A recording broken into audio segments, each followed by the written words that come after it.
très riche, donc j'espère qu'on va vous intéresser jusqu'au bout. Donc Myriam Fournier et moi-même, on va vous présenter finalement le Foresting Lab, puisque c'est l'organisme qui est à l'origine de ces journées. Donc on va grosso modo, alors attendez, il faut que je cherche comment... Ah, c'est bon.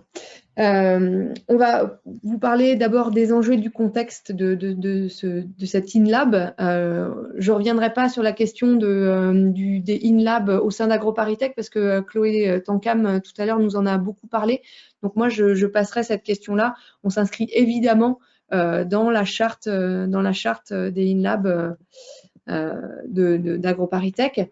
Ensuite, on vous parlera un petit peu de l'équipe et du fonctionnement, et puis on vous donnera quelques exemples de projets qui sont en cours.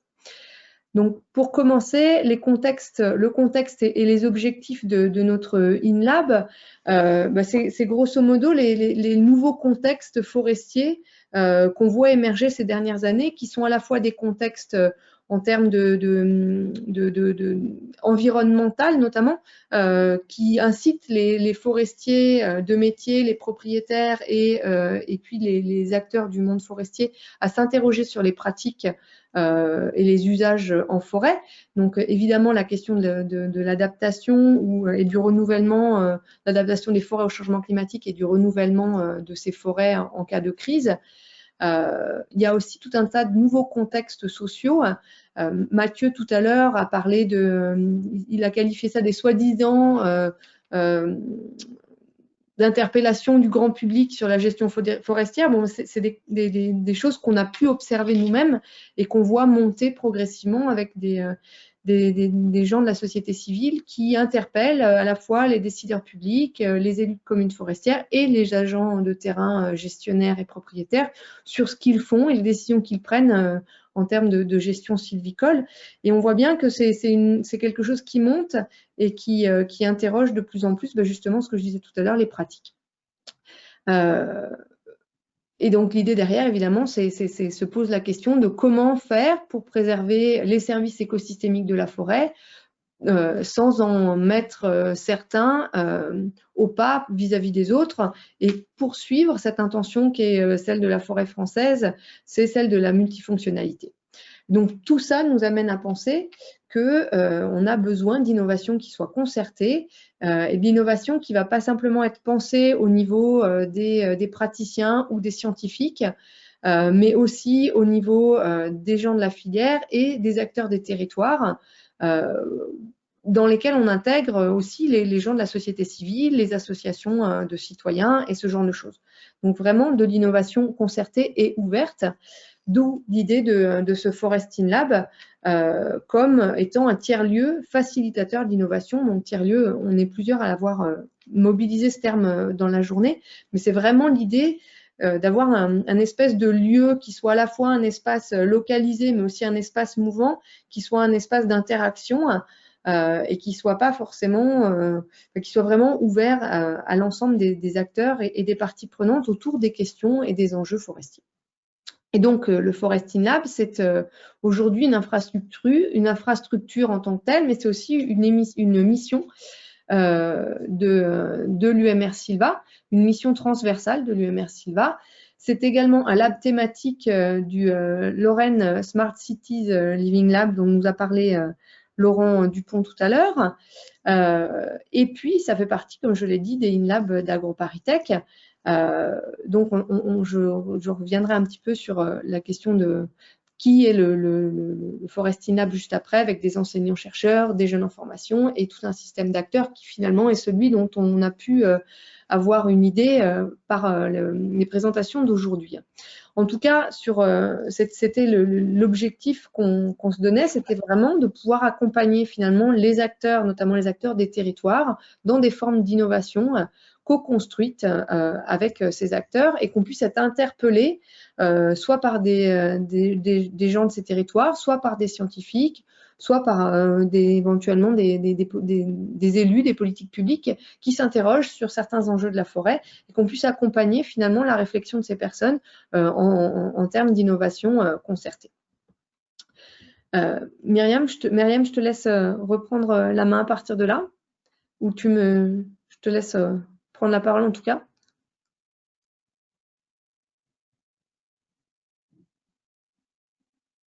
On t'entend pas, Myriam. Et là, vous m'entendez? Oui. Ouais, c'est bon. Ouais, mon micro était mal branché. Donc, moi, je vais vous raconter comment on en est venu là. Alors, c'est marrant d'entendre Stéphane aussi, parce que finalement, à l'ONF aussi, on voit que les choses avancent vite, quoi. Donc, moi, j'étais chercheur dans les domaines biotechniques, comme ils disent des gens des sciences sociales. Donc, en fait, on était dans un labo, on faisait de l'écologie, de la sylviculture. Voilà. On savait faire pousser des arbres, enfin, on savait en tout cas créer des connaissances supposées aider les arbres à pousser au service des gestionnaires forestiers. C'est écrit partout. Et du coup, moi, j'avais, notamment chez nous, il y avait une équipe de R&D là, qui était portée par des gens comme Catherine Collet, pour ceux qui la connaissent, qui me disaient tu sais, ça fait 10 ans, moi je dirigeais le labo, ça fait 10 ans que je fais de la R&D et en fait, les connaissances que je créais il y a 10 ans, elles sont toujours pas appropriées par les gens. Donc moi, dans mes pratiques, j'avais déjà vu ça aussi, c'est-à-dire qu'il y avait vraiment cette question des vallées de la mort là dans l'innovation, et donc j'ai commencé à m'intéresser, et je trouve qu'à l'INRA ou à AgroParisTech, à l'époque, on n'était pas très loin, hein, c'est-à-dire que en fait, ça allait de soi, on faisait des recherches finalisées, puis les gens allaient s'en servir, on voyait bien que ça marchait pas. Et puis en 2015, moi j'ai eu une révélation. Là, j'ai fait partie d'un groupe de travail qui était censé pondre un truc qui s'appelle pompeusement le plan recherche innovation forêt-bois 2025. Et là, il se trouve que les gens de l'agriculture, ils avaient fait le job juste avant nous et j'ai vu apparaître un mot, c'était Living Lab. Alors Marie, qu'elle se fout de moi des fois quand je vais un peu faire de la novlangue comme ça, mais voilà, c'est un mot. Je me suis dit tiens, ça veut dire quoi? Et donc, j'ai découvert que j'en avais un à côté de moi en plus. C'est-à-dire qu'il y avait le LF2L qui, enfin, pour les gens qui ne savent pas comment c'est foutu Nancy, hein, moi à l'époque j'étais à AgroParisTech, le LF2L, il y a 5 minutes à pied en fait, ils sont vraiment juste en face. Et puis avec Laure, on se côtoyait déjà à l'école doctorale, enfin, on était aussi en relation pour d'autres choses. Et du coup, j'ai compris un peu ce que c'était et je me suis dit, mais innovation et forêt, c'est évident que pour les gens, vous voyez, quand on est à AgroParisTech, par exemple, pour les étudiants qui sont en première année, c'était pas du tout évident que si on s'intéressait à l'innovation, il fallait faire de la forêt, hein. La forêt, c'était au contraire le temps long, les traditions, voilà, le savoir très technique, etc., quoi. Donc, cette image-là m'inquiétait un peu. Il y avait ces nouveaux contextes dont parlait Marie. Et du coup, bah, j'ai découvert ce monde là de la recherche, le open innovation et innovation, enfin innovation ouverte et innovation par les usages. Et ça, c'est pas une diapo à moi, c'est une diapo de notre thésard commun, là, Maxence. Mais enfin, l'idée, elle est venue de là, quoi. Moi, je me suis dit, mais finalement, cette formalisation-là, elle est particulièrement adaptée à nos besoins. Et donc, open innovation, ça veut dire qu'il faut, enfin, mes trucs, ils sont pas appropriés par les gens, donc ça veut dire qu'il faut aller co-construire et le faire avec eux. Et l'innovation par les usages, c'est aussi les praticiens finalement qui doivent dire de quoi ils ont besoin. Et c'est pas nous chercheurs qui devons faire des connaissances en disant mais ils sont cons, ils comprennent pas. Mathieu, je sais pas s'il est encore là, Mathieu Rouillet, mais c'était aussi des trucs au début quand on a fait des hommes et des arbres. Après, ils ont commencé des trucs en me disant mais les gens ils comprennent rien là au forestier. Ben non, c'est pas que les gens ils comprennent pas, ça veut dire qu'on n'a pas fait des trucs qui leur convenaient. T'avances, Marie, s'il te plaît. Voilà, donc tu C'est peux la avancer suivante. aussi. Voilà, la suivante. Ouais. Voilà, alors après, moi, ce qui me plaisait bien aussi, parce que moi j'aime la complexité, comme Laurent, là, c'est que, alors celle-là, je l'aime bien, parce que c'est aussi Maxence qui me l'a refilé, là, mais les Living Labs, c'est aussi des objets multiformes, comme le Foresting Lab. Donc, quand on parle d'un Living Lab, il y a une dimension organisationnelle, c'est-à-dire que c'est un objet. Donc, le Foresting Lab, par exemple, on a signé sa convention cette année. Une dimension institutionnelle, une dimension méthodologique hein, sur la façon de pratiquer les actions. Et puis, c'est aussi un espace, hein, ça peut être où on se met. Donc, nous, notre espace, c'est à la fois la forêt et puis des espaces de travail où, comme a dit Stéphane, des fois, il faut mettre les gens dans de bonnes conditions pour qu'ils travaillent bien. Et c'est vrai que là aussi, on a la chance d'avoir le LF2L qui est juste à côté. Alors, ce que j'ai trouvé intéressant aussi dans la démarche innovation ouverte ou innovation par les usages, c'est ce contexte de 4P là, et moi ça m'a fait réfléchir aussi pas mal sur le rôle des chercheurs en fait là-dedans. Hein. C'est-à-dire que les chercheurs c'est une catégorie intéressante dans les labs parce que finalement au-delà d'amener leur connaissance, ils peuvent aussi amener une espèce de compétence aussi un peu à la fois de neutralité et puis une compétence en termes de démarche réflexive et donc du coup de recul, de prise de recul sur la façon dont on fait fonctionner l'objet Living Lab. Et alors, pour revenir au Foresting Lab, et je pense que là, on est aussi complètement en phase avec le LF2L, hein, c'est qu'on a, nous aussi, en plus des chercheurs, on a un public auquel on tient, c'est les étudiants et leurs enseignants qui sont aussi des chercheurs et qu'on va embarquer dans le processus. Tu passes à la suite, s'il te plaît. Voilà, alors du coup, le Foresting Lab, bah, c'est un living lab, puisque on va le faire comme ça. Alors, il est lorrain, il va s'appuyer sur différentes, il se propose de s'appuyer sur différentes ressources, et on dira après ce qu'il fait, hein, mais là, on dit comment il est, à partir de, enfin, avec quoi il va pouvoir fonctionner. Alors, j'ai pas remis le LF2L, j'aurais peut-être dû commencer par là, hein, mais effectivement, la plateforme LF2L qui vous a été présentée. Le fonds de commerce aussi de notre recherche forestière, hein, donc des dispositifs expérimentaux en forêt, notamment des expérimentations sylvicoles, des bases de données, des modèles, par exemple des modèles de croissance, tout un tas d'outils, disons que pour le coup, nous, on est supposé maîtriser assez bien depuis longtemps. Des projets de recherche finalisés, c'est-à-dire que ça, on a quand même certaines facilités, à la fois l'écosystème de la recherche, il permet quand même tout type de projet de recherche. Donc, on n'est pas tenu de faire de la recherche qui publie dans Science tout le temps. On peut aussi faire des tests chiffres, on peut aussi faire des choses plus finalisées. Donc, c'est un continuum, en fait, hein.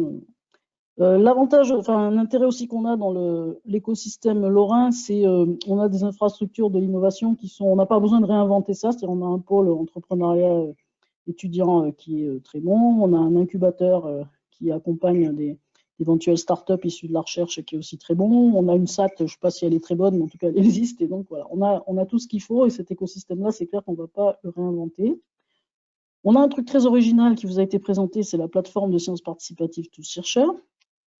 Aujourd'hui, on a aussi un terrain de jeu qui vous a été présenté, c'est le territoire d'innovation des hommes et des arbres. Et puis, ben, je ne vais pas lister, mais enfin, il y a aussi le lab de l'ONF, d'ailleurs, avec lequel on peut collaborer, mais enfin, donc d'autres projets d'innovation ou de R&D.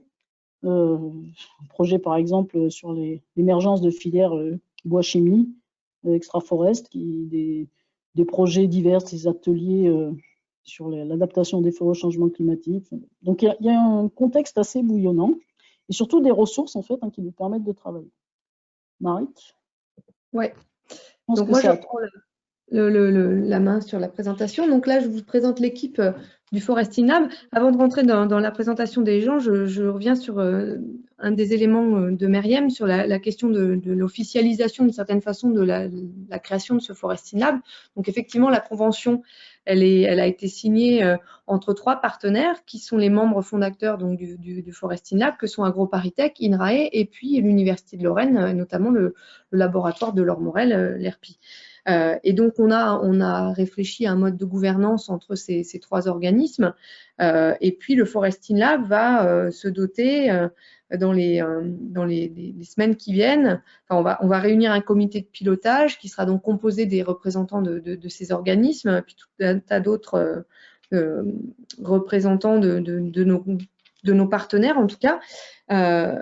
Et finalement, ce comité de pilotage, lui, va participer à la gouvernance de notre plateforme, d'abord en donnant une réflexion sur les orientations stratégiques du InLab, et puis ensuite pour sélectionner des projets et suivre ces projets lorsqu'on sera sollicité, interpellé par des projets d'extérieur. Évidemment, on va aussi, nous, être force de proposition dans les projets, notamment des projets de recherche finalisés, mais notre intention, c'est qu'on puisse justement derrière vraiment être sollicité, être interpellé par des gens de l'extérieur. On a déjà été par des communes forestières, par exemple, par des organismes certificateurs de la gestion forestière et de la filière, et par l'interprofession parfois. Donc ça, c'est des gens des organismes qui sont là pour nous poser des questions et avec lesquels on va travailler.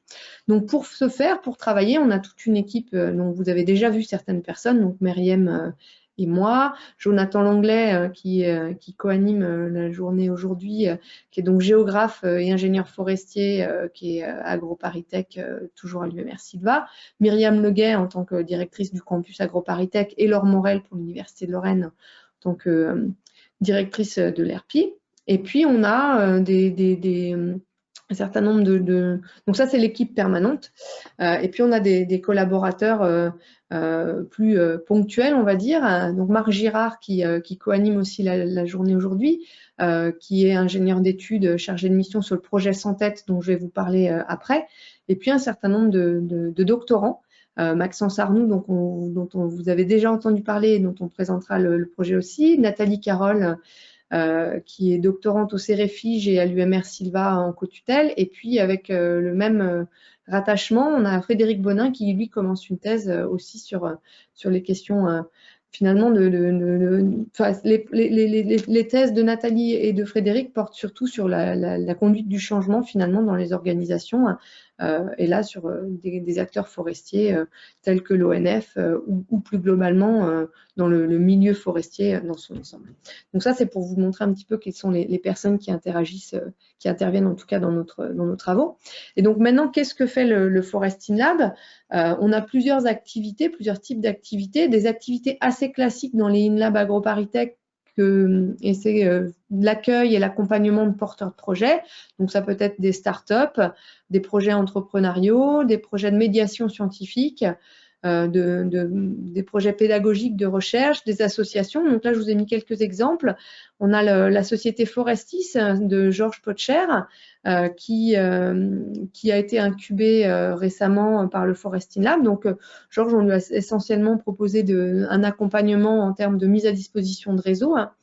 Vous avez la société Woodup, qui est une entreprise d'Hélène Beaulieu, qui a été la première start-up que le Foresting Lab a incubée et qui en fait s'est positionnée sur un créneau qui était à prendre entre le bureau de consultants et les experts, où en fait elle propose des offres de services pour des petites missions et elle fait travailler les étudiants, notamment les étudiants des écoles d'ingénieurs Marie, tu sais que maintenant elle a des grosses missions, hein, ça devient plus... Ouais, je pense aussi qu'elle a des grosses missions. Ouais. Dur de suivre Woodup, hein, c'est un bureau d'études qui ça fait partie des gens effectivement à suivre. Et puis, on accueille aussi des associations comme l'association Forestfaire, qui est un réseau des forestiers. Au départ, ils se qualifiaient des jeunes forestiers, des jeunes propriétaires forestiers, puis aujourd'hui, ça se développe sur les jeunes et la forêt globalement. Et donc, l'antenne nancéenne est partenaire du Foresting Lab. Et puis, vous l'avez compris, on a beaucoup contribué au montage du projet des Hommes et des Arbres en tant qu'ingénierie de projet au départ, dans la phase de candidature, et puis aujourd'hui en tant que contributeur de l'axe 5, la fabrique des Hommes et des Arbres, dont Mathieu vous a parlé tout à l'heure. Et dans ce cadre de la fabrique des Hommes et des Arbres, on a une action portée par AgroParisTech et le Foresting Lab qui vise à monter un observatoire des représentations de la forêt. Et pour ça, on est en train de s'associer avec d'autres initiatives d'observatoires en France et sur la région transfrontalière, la grande région, avec des initiatives notamment à l'Université de Louvain et en Belgique et au Luxembourg. Et en France, avec des initiatives portées par Réserve naturelle de France. Et pareil, avec des discussions avec le parc... le parc national de forêt, parce qu'ils ont des discussions qui ne sont pas initiées, mais que je souhaite porter parce qu'il y a des projets là-bas d'observatoire de la forêt. Et donc, l'observatoire des représentations de la forêt pourrait être aussi un outil utile pour cet organisme. Donc ça, c'est quelque chose qui est en gestation, mais qui va être porté dans les mois qui viennent. Autre activité, évidemment, on offre un lieu de débat et d'échange entre différents acteurs.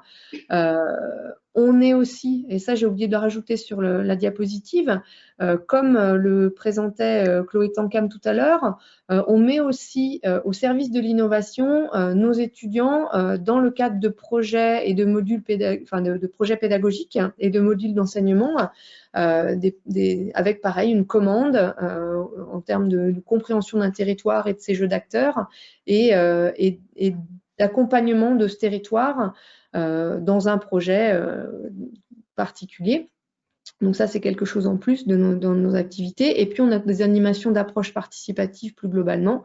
Donc là, vous avez deux exemples, des ateliers participatifs de co-construction de l'innovation dans le cadre de la thèse de Maxence, je crois.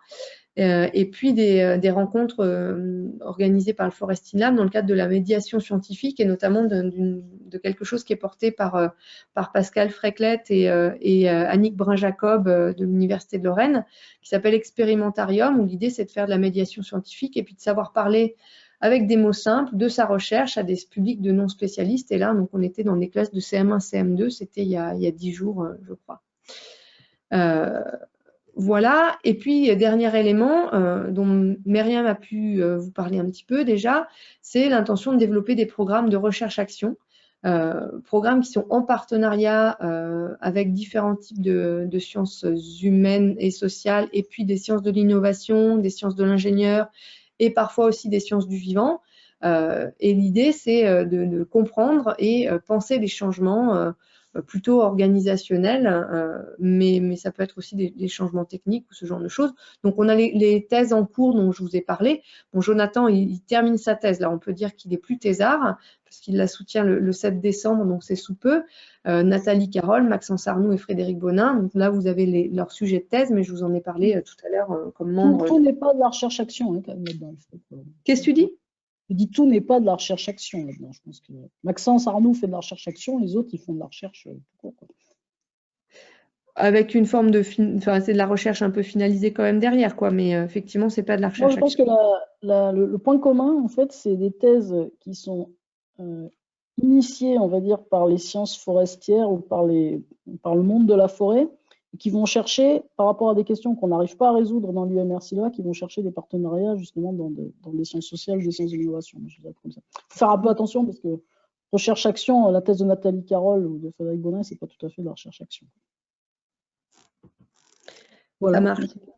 Et donc, rapidement, je vais vous présenter je vais présenter un projet de mes projets, puis Myriam en présentera un deuxième. Donc, le projet Sans Tête, que je coordonne, qui est financé par l'ADEME. Vous avez les partenaires en logo ici, qui porte sur l'engagement des acteurs des territoires dans la transition écologique, économique et sociale, avec l'idée derrière, c'est de pouvoir accompagner des territoires dans une innovation et qui puisse porter sur un contrat forêt filière société. Donc vraiment au cœur de ce projet-là, on a aussi la question de l'interrelation entre la forêt, la filière et la société. Donc on a 3 territoires qui sont nos territoires de soutien, en tout cas d'études pour ce projet-là, qui sont le Pays d'Épinal, le parc naturel régional du Haut-Languedoc, et puis la diapo n'a pas été actualisée, mais le parc national de forêt entre la Champagne et la Bourgogne. Et les objectifs du projet Sans Tête, il y en a plusieurs. D'abord, c'est d'analyser les processus de transition en cours autour de la forêt, de la filière et des acteurs de ces milieux-là, en interrogeant d'abord l'engagement des individus et des organismes, c'est-à-dire qui est-ce qui s'engage et à quelles conditions, quels peuvent être les freins. Et on a un focus dans ce projet sur les élus de communes forestières, et c'est sans doute ça qui le distingue aussi beaucoup d'autres projets, parce qu'il y a eu beaucoup de choses qui ont été faites sur les gestionnaires et les propriétaires forestiers. Et puis ensuite, la question de l'engagement, elle se pose aussi la question de la gouvernance et des dynamiques de coordination entre les acteurs au niveau territorial. Et puis derrière, on pose la question de savoir s'il y a un effet territoire dans ces dynamiques de coordination et d'engagement des acteurs. Et le dernier élément, c'est avec ces connaissances-là de pouvoir accompagner finalement les dynamiques de transition qui sont en cours ou qui commencent un petit peu à émerger en mettant au service des acteurs de ces territoires les connaissances produites, donc, mais aussi des outils de co-design de l'innovation qui peuvent, on l'espère en tout cas, guider les décideurs publics. Et donc, la structuration du projet, elle est comme ça. Et donc, on a 3 lots. Et donc, le lot 4 fait vraiment référence à cette partie accompagnement, puisque l'idée, c'est d'avoir des ateliers participatifs qui sont en construction. Et là, moi, je suis très enthousiaste dans ce projet-là parce que justement, on a une vraie collaboration entre des partenaires d'AgroParisTech Clermont-Ferrand et puis Laure Morel et Maxence Arnoux de l'ERPI, avec un vrai travail d'hybridation de leurs outils respectifs. Et j'ai hâte de voir ce que ça va donner parce que je pense que ça peut être vraiment intéressant. Et dans l'accompagnement des territoires, ça peut vraiment être très utile. Donc, on va expérimenter ces méthodes et ces outils hybridés sur les 3 territoires du projet Sans Tête. Voilà, pour le projet Sans Tête, je laisse Myriam vous parler des ateliers communaux. Moi, comme je fais rien, mais je fais faire aux autres, du coup, je vais raconter la thèse de Maxence. Donc, je ne vais pas raconter la thèse de Maxence, je vais raconter un produit de la thèse de Maxence qui est les ateliers communaux.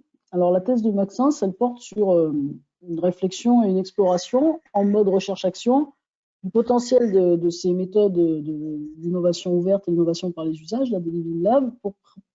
Et la question qui est identifiée, c'est comment on peut débloquer un problème bien connu de la forêt française. C'est comment on peut, tout à l'heure c'est Jonathan là, qui parlait des petits propriétaires forestiers privés, là c'est comment on peut améliorer la gestion et la mobilisation des bois dans la petite forêt privée. Et donc rapidement, en fait, donc du coup, la thèse, elle utilise des outils de diagnostic des acteurs, diagnostic de territoire, et rapidement, il y a un premier blocage et un levier qu'il faut faire, c'est comment on touche ces petits propriétaires. Et donc la recherche de solutions, c'est on les touche par les gens qui eux-mêmes sont dans leur réseau. Et une des idées, donc il y en a plusieurs dans la thèse de Maxence, il a exploré plusieurs leviers, mais il y en a un qui est finalement ces gens-là, avec certains, en tout cas pas tous, mais certains sont attachés à leur territoire, pas forcément attachés à leur propriété forestière, pas forcément là, mais en tout cas on peut espérer que si on arrive à les englober dans une démarche territoriale, ils seront peut-être motivés, alors que si c'est la coopérative forestière ou un exploitant forestier qui vient les voir en disant est-ce que vous êtes d'accord pour couper du bois dans votre forêt, ben là on sait très bien que la réponse risque d'être non, pour plein de raisons. Et donc, Maxence, il a déposé une idée un peu de comment on pouvait construire des ateliers communaux, et on a présenté son projet au concours d'innovation La Canopée. Voilà, en plus, le projet, il a plu. Enfin, c'est intéressant de voir qu'il plaît à des gens, puisqu'il est allé jusqu'à la finale régionale. Alors, du coup, tu changes de diapo, là, ouais, c'est ça? Alors, du coup, le problème qui était à résoudre, c'était... non, juste avant. Non, c'est pas ça? C'est ça. Voilà. Donc, le problème... Ah, mais après, ça gigote tout le temps. C'est bon? Donc, le problème, c'est si on veut améliorer la mobilisation des bois en petite forêt privée, et on sait que c'est une réserve en termes de ressources importantes, on voit bien que les petits propriétaires privés, ils sont comme les citoyens et ils n'ont pas envie qu'on coupe des arbres. Donc, l'atelier, une des choses que veut lever l'atelier, c'est comment... obtenir un meilleur dialogue en fait entre les exploitants et les gestionnaires forestiers et les citoyens, parmi lesquels les petits propriétaires privés. Donc après tout un tas de diagnostics, en fait, l'idée c'est que le levier d'action, il est sans doute à une échelle de petit territoire et sans doute à l'échelle de la commune. Donc vas-y, change sur le dernier truc là. Tu peux changer. Et donc, l'idée, c'est de tester des ateliers communaux. Alors, ça peut être communaux ou intercommunaux, d'ailleurs, depuis, parce que je pense que vous avez un peu réfléchi un peu. Disons qu'à une échelle de petit territoire, et l'idée, c'est d'engager une démarche participative des citoyens, les engager, en fait, donc on rejoint sans tête, du coup, les engager dans la gestion forestière et la récolte de bois. Et du coup, des ateliers qui seront organisés et faits par le conseil municipal. Donc, il y a aussi une hypothèse qui ressort du diagnostic, c'est que si c'est le conseil municipal et le maire qui fait ces ateliers, il y a plus de chances que les gens y aillent. Et puis après, il faut obtenir l'adhésion de l'ensemble des parties prenantes, et puis il faut évidemment que ça soit animé par un acteur aussi neutre que possible. Donc on est aussi en train de réfléchir un peu qui peut être cet acteur. Et donc du coup, Maxence, son idée, c'était l'idée de ces ateliers. Donc il est en train de travailler à la méthodologie. Donc il y a l'idée aussi de mettre en relation ces ateliers avec les jeux de territoire de l'UMR Territoire de Clermont-Ferrand, donc plutôt des outils développés par les géographes. Et puis depuis, il y a eu aussi une hybridation avec une autre opportunité, c'est des ateliers de prospective cette fois, puisque en fait on s'est fait rattraper par l'actualité. Ça se passe sur les territoires vosgiens, et aujourd'hui le gros problème qu'on a dans nos forêts, c'est les crises sanitaires, les attaques de scolytes. Donc c'est vrai que le problème aujourd'hui, il est même plus temps de gérer les forêts que de penser leur renouvellement et de trouver des choses un peu consensuelles. Donc à la fois ça mobilise plus les gens, mais d'un autre côté ça demande de poser des problèmes un petit peu autrement. Voilà. Et là aussi, on est sur une conception un peu d'atelier en mode recherche-action. C'est-à-dire que Maxence, après, il fera un peu dans sa dernière phase de thèse, il faut qu'il remette tout ça en cohérence et qu'il réfléchisse. Et pour l'instant, ces ateliers, Myriam Légué, là, qui est ici, je pense qu'elle pourrait en parler mieux que moi, mais ils sont en train de mettre en place et de mettre en pratique ces ateliers prospectifs en Déodacie. Et c'est aussi, pour retrouver les méthodes du Forest InLab et InLab et LimiLab, ça fait aussi participer des groupes d'étudiants en projet. Voilà, tu peux continuer.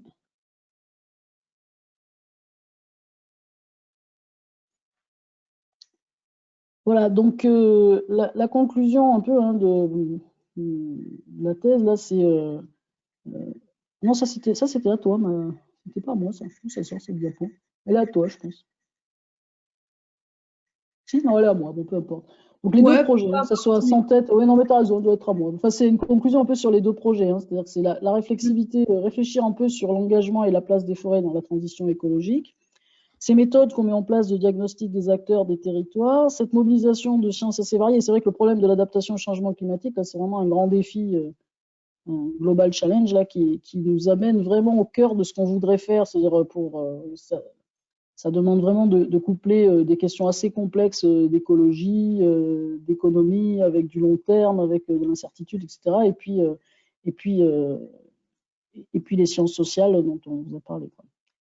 Un travail en réseau, un travail en mode Living Lab qui est de mieux en mieux formalisé. Donc l'idée derrière, c'est ce qu'on a un peu formalisé dans Des Hommes et des Arbres, hein, c'est de l'innovation qui nous amène à un véritable contrat entre les acteurs de la forêt, dont les propriétaires, les acteurs de la filière bois, qui sont pour l'instant les principaux disons, acteurs économiques qu'on voit de la forêt, mais quand on dit filière, on pourrait mettre un S et penser à d'autres filières, et puis la société dans son ensemble, dans un contexte de transition multiple. Continue. Appuie sur ton Je crois truc. que c'est fini, hein, Myriam. Moi, je crois qu'il y a un truc qui s'applique quand tu appuies dessus. Ah oui, exactement. Désolée. Et La cerise sur le gâteau. c'est la cerise sur le gâteau, c'est-à-dire que moi, je ne sais pas encore bien le formaliser, c'est-à-dire que je sais formaliser grâce à nos collègues de l'ERPI ce que c'est que l'innovation ouverte, etc. Je sais formaliser grâce à Pascal ce que c'est que les sciences participatives et la formation à la méthode scientifique. Et ce qui me manque, enfin ce qui nous manque, et ce que j'aimerais bien qu'on arrive à faire, c'est avoir un exemple concret en mode recherche-action, montrer comment on est capable de créer de l'innovation et de lever des problèmes, trouver des méthodes en tout cas pour lever des problèmes en faisant appel aux sciences participatives. Je pense qu'on n'est pas, enfin, on a déjà des petits exemples, mais ce serait un objectif. Et en tout cas de bien formaliser l'articulation entre ce monde de l'innovation et ce monde des sciences participatives. Je pense que pour l'instant c'est assez original et c'est pas encore fait. Voilà.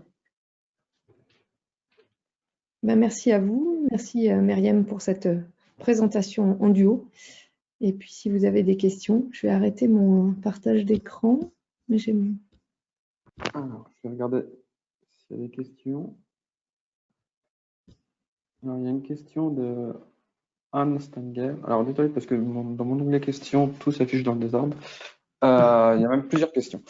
La co-construction avec les acteurs, le retour vers les acteurs, l'accompagnement des acteurs, etc., devrait devenir réflexe chez les chercheurs. À combien estimez-vous la part de chercheurs qui travaillent s'appuient sur une co-construction avec les citoyens, qui utilisent les labos pour tout? Deuxième question. Pourcentage.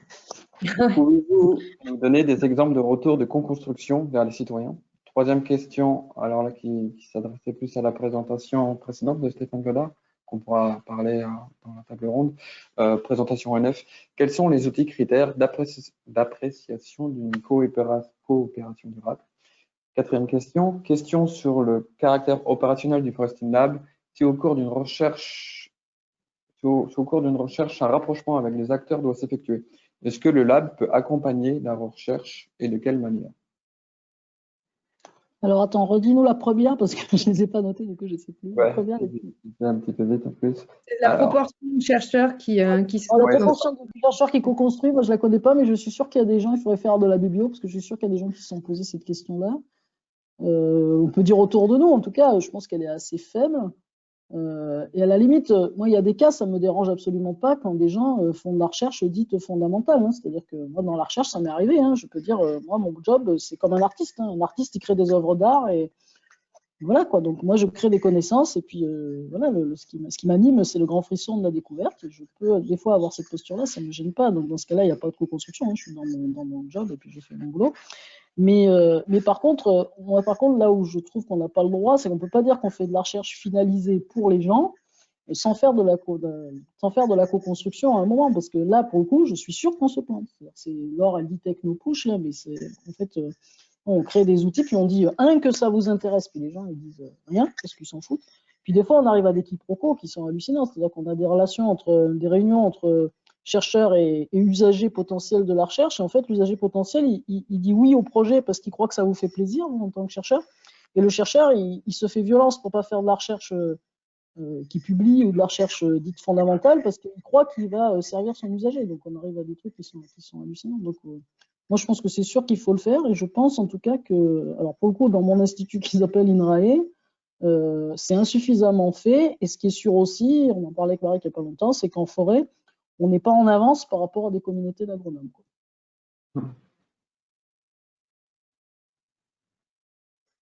Mais tu vois, je peux donner un exemple très concret. Hein. Là, vous avez touché, évidemment, là, c'est appuyé sur le bouton, là, je vais parler toute la nuit. Mais récemment, on a vu arriver le plan de relance là, avec les 200 millions là, pour faire des plantations. Les chercheurs en écologie, ils disent, sur la base de leurs connaissances scientifiques, il faut faire des plantations mélangées, en mélangeant les essences, comme ça, on a des complémentarités de niche et tout ça, tout ça. Ils oublient juste que concrètement, la filière aujourd'hui, elle ne sait pas le faire. C'est-à-dire que les gens, c'est pas adapté. Vas-y sur le terrain, faire des plantations mélangées, puis à pied, etc. Tout va crever, les plans, ils sont pas là, les réglementations ne te l'autorisent pas, etc. Et donc, on ne peut pas dire des trucs comme ça dans l'absolu sans se préoccuper de savoir si c'est les gens pour que ça soit devienne possible. Puis c'est peut-être pas ça finalement la solution finale. C'est pas la plantation mélangée pied à pied tel que le chercheur le voit avec des schémas théoriques. Voilà. C'était quoi la deuxième question? Alors, j'y reviens. Il y avait une question sur la co-construction, sur donner des exemples de retour de co-construction vers les citoyens. Alors, est-ce que la question est de savoir est-ce qu'on a des exemples de co-construction réalistes ou est-ce qu'on a fait de la restitution auprès des citoyens de nos… La co-construction avec les citoyens, il y a déjà une discussion qu'on peut avoir. Alors, c'est pas facile. Moi, je trouve que le travail avec Pascal, moi, il m'a appris des choses là-dessus parce que si vous voulez que la co-construction se fasse avec les citoyens, il faut que vous ayez une question qui les intéresse, les citoyens.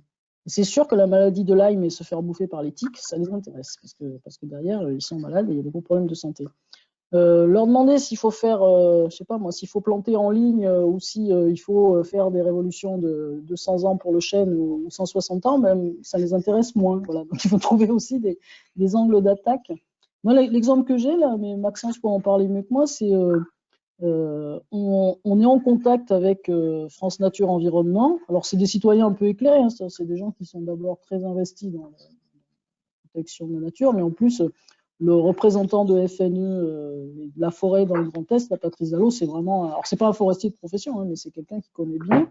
Et lui, il nous a amené une question, et c'est marrant parce que c'est pas le monde professionnel du tout qui se l'était posé. Il nous a dit, tu sais, il y a un truc qui vraiment nuit à l'image de la plantation forestière, parce qu'en ce moment, il y a des gros débats pour savoir est-ce qu'il faut planter les forêts, est-ce qu'il faut les renouveler naturellement, etc. C'est les protections qu'on met autour des plants et qui sont des trucs en plastique dégueulasses et que les gens, après, n'enlèvent pas. Et ça, du coup, ça se traduit par un petit projet, là, je pense, en ce moment, avec le NSGSI, là, et puis avec les étudiants. Mais c'est vrai que ça, typiquement, c'est une question qui peut amener une solution technique, donc des protections qui seraient biodégradables, ou des itinéraires techniques implantés autrement pour ne pas avoir besoin de ces protections. Mais c'est marrant, mais cette question-là, elle n'est pas venue des professionnels de la forêt, parce que eux, finalement, je pense que dans l'itinéraire technique, c'est marqué qu'il faut l'enlever, et il faut qu'il y ait des gens qui se promènent sur le terrain pour nous faire des retours que c'est pas vrai, on les enlève pas, et après, c'est dégueulasse, on les trouve partout. Voilà un exemple de co-construction de projet avec des citoyens. Il y avait la dernière question de cette série de questions. Sur le caractère opérationnel du Forestine Lab, si au cours d'une recherche, un rapprochement avec des acteurs doit s'effectuer, est-ce que le lab peut accompagner la recherche et de quelle manière? Notre objectif, c'est de pouvoir aussi accompagner la recherche. Hein, donc oui, évidemment qu'on est là pour… mais encore faut-il voir qu'est-ce que la recherche nous demande. Mais l'objectif, c'est quand je disais que le Forestine Lab, on est interpellé par différents acteurs qui se posent des questions, c'est aussi des acteurs de la recherche qui justement s'interrogent sur la finalité, par exemple. Ils ont cette démarche de réflexivité dont Myriam a pu donner l'exemple tout à l'heure du pôle renfort et des travaux de Catherine Collet, où à un moment on se dit on produit des connaissances scientifiques et ces connaissances pour l'instant elles n'arrivent pas à passer le stade des praticiens.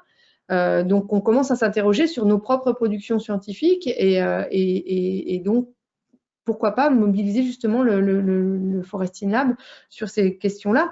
Moi, Catherine Collet, un des premiers projets que j'ai pu mener, c'était avant l'officialisation du Forestine Lab. Et pour moi, ça fait complètement partie de la démarche qu'on a dans ce lab, c'est qu'elle se posait justement la question de qu'est-ce qui permet le transfert d'innovation. Et donc, on a travaillé auprès du pôle renfort, on a mené une petite enquête et on a essayé de déterminer ce qui pouvait être des freins et des leviers à l'appropriation des connaissances scientifiques et notamment de l'innovation technologique qui était produite par des praticiens. Et derrière, l'idée, c'est que les scientifiques s'en saisissent pour justement améliorer leurs propositions ou alors justement, au contraire, se disent, bon, ça marche pas, donc allons co-construire des outils techniques innovants avec les acteurs, puisque finalement, ce qu'on propose, ça leur convient pas, donc allons leur demander ce qu'ils veulent.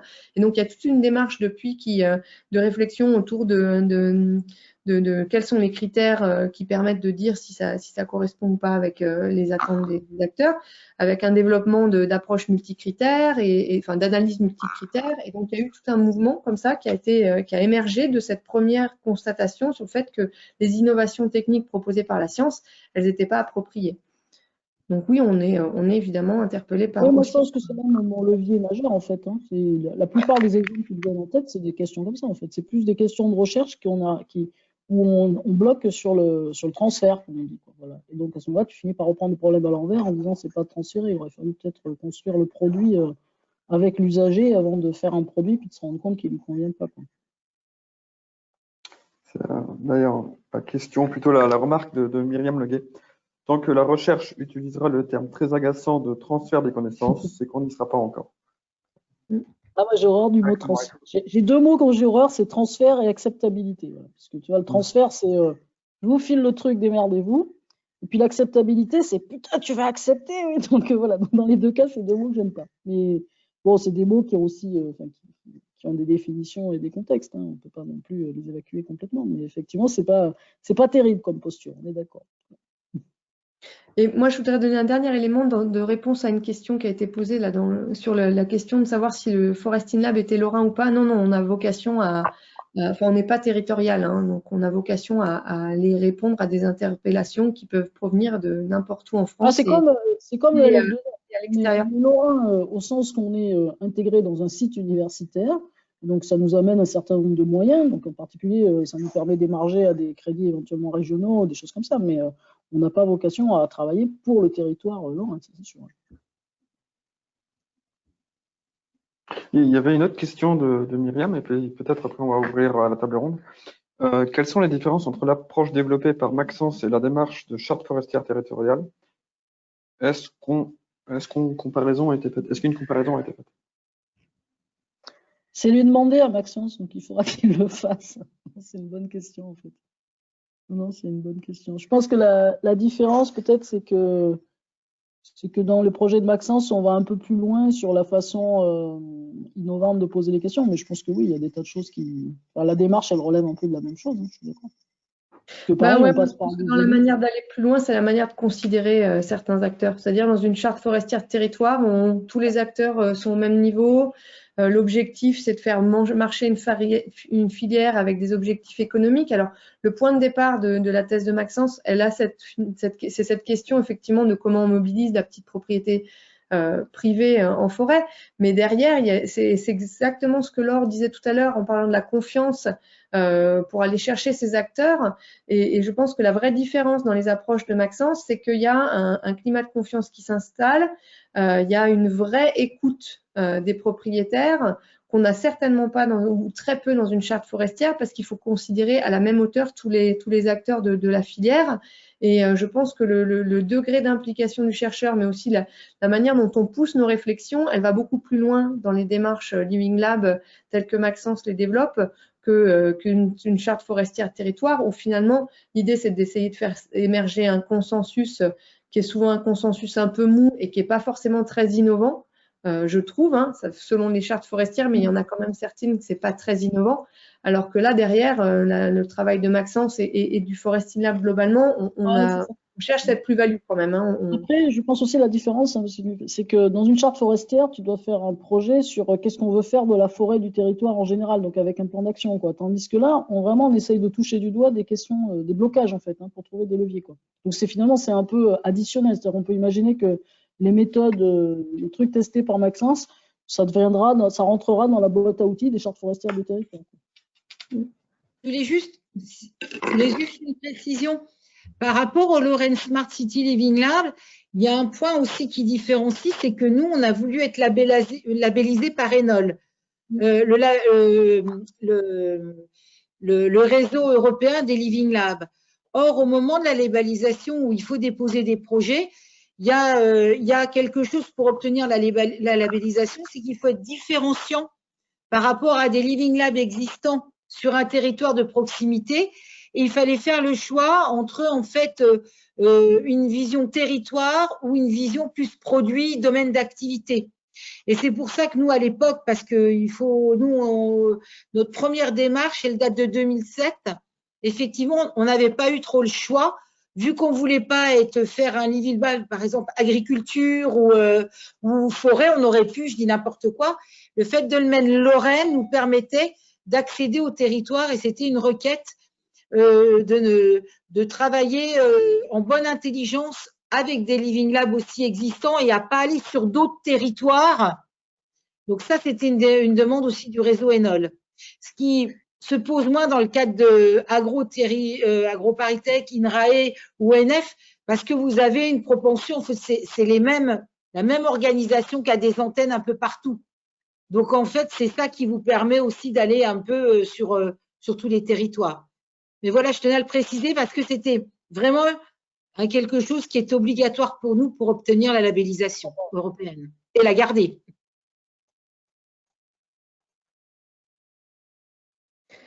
Voilà. Bon, Marc, tu veux que je reprenne la main sur la table ronde? Oui, voilà, ouais, c'est ça. On va lancer la table ronde. On va peut-être pas rester trop longtemps parce qu'il y a eu beaucoup de discussions déjà, mais on a